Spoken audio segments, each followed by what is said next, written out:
Here's something nobody tells you about creative work. The hardest part isn't starting, it's finishing. How many projects do you have sitting at 90% right now? More than you'd like to admit. This framework is built for that exact moment, when you're done but you don't feel done. We're talking about stopping the overthinking, escaping the perfectionism loop, and actually shipping your work with confidence. Your best work is useless if it never leaves your hard drive. That feeling of relief when you finish something, it lasts exactly 3 seconds. 3 seconds of triumph, then the doubt floods in. Did I miss something? Should I check one more time? Look at that visualization, the chaos that explodes after the finish line. This is where perfectionism strikes hardest. You're standing between two failures, rushing to ship garbage or analyzing until you're paralyzed. Neither path leads anywhere good. Two voices in your head right now.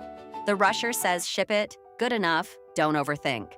The perfectionist says not yet, one more pass, check everything again. Which one do you listen to? Here's the thing, both are driven by fear. The rusher fears losing momentum. The perfectionist fears judgment. Both sound reasonable, right? But both result in work that doesn't represent what you're actually capable of. Neither voice is your friend. You're playing a game against your future self. Game theory calls this the finisher's dilemma. 4 possible outcomes, and only one is actually good. Rush when there's a real error. Reckless launch. Polish something that's already broken. Wasted effort. Wait too long on good work. Missed window. Your competitor launches first.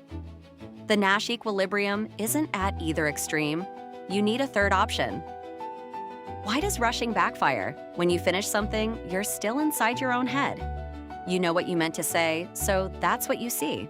Your brain fills in the gaps and smooths over rough edges that are obvious to everyone else. Case study. Sarah sent a proposal immediately to keep momentum. Result? 3 typos and a calculation error. Cost? Contract lost. She wasn't careless. She just lacked distance. The flip side, perfectionism isn't diligence.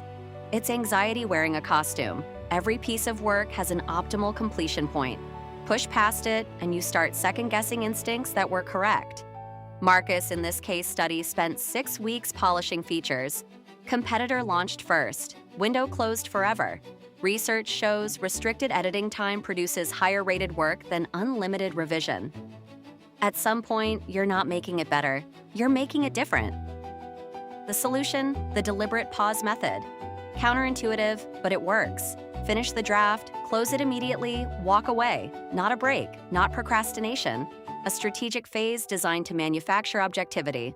3 steps: close immediately upon finishing, schedule a review for 5 to 7 days later, disengage your brain with completely different work. The pause isn't laziness, it's part of the process. The science behind this. There's something I call the fog of intent. On day 1, your memory of what you meant to say is at maximum. You can't see the work clearly. Context colors everything. But watch what happens over time. As that memory fades, your objectivity rises. Around day 5, the fog lifts. You start reading your work the way an outsider would. That's when real editing becomes possible. Why days 5 through 7 specifically? This isn't arbitrary. Too soon, days 0 through 4, you're in the subjective zone. You still remember the conversation that sparked the idea. You're too close. Too late. Day 8 onwards, you've entered the context gap. You lose details required to understand project goals. The sweet spot is that middle window. Emotional attachment has faded, but context remains. You can finally evaluate on merit. You need a metric for done. I call it the colleague test. Simple question. Would you flag this if someone else had written it? 4 rules. Logic gap? Point it out. If their logic doesn't hold, neither does yours. Typos or broken code? Fix it. Objective errors must go. Confusing section? Clarify it. If you read it twice, it's broken. But if you just phrase it differently, leave it alone. That's preference, not quality. Ask yourself constantly, am I fixing or fiddling? Fixing means objective improvements, correcting logic gaps, catching typos, clarifying confusing sentences. Real work, do it. Fiddling is subjective anxiety, changing word choices that are equally good, switching fonts, rewriting sentences you've already edited twice. The moment you catch yourself fiddling, stop. You've crossed from improvement into mutation. Let's pull this together. The cycle of confidence. 4 phases. Create, execute your draft with momentum, don't edit as you go. Separate, close the file, schedule review, engage in different work. Review, return after the pause, apply the colleague test. Ship, execute the final version with certainty.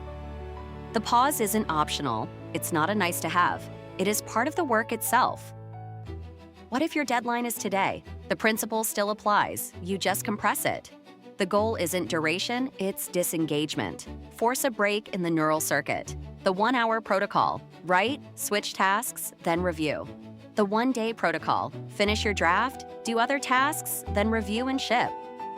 Even a short gap beats no gap. The longer you can wait, the better your perspective. Here's what this actually gives you. The deliberate pause delivers what perfectionism promises, but never delivers. The confidence that your work is actually ready. No more endless revision cycles where you're just rearranging deck chairs. No more rushed submissions you regret 5 seconds after hitting send. A system that tells you when good enough is actually perfect. Stop guessing. Start shipping. Your next move. Close whatever draft you're working on right now. Don't read it again. Open your calendar and schedule review draft for 5 days from today. Then work on something else completely. When you return, you'll see your work clearly for the first time. That's when you ship, not when you feel ready. Feelings lie, when you've earned the distance to actually see what you made.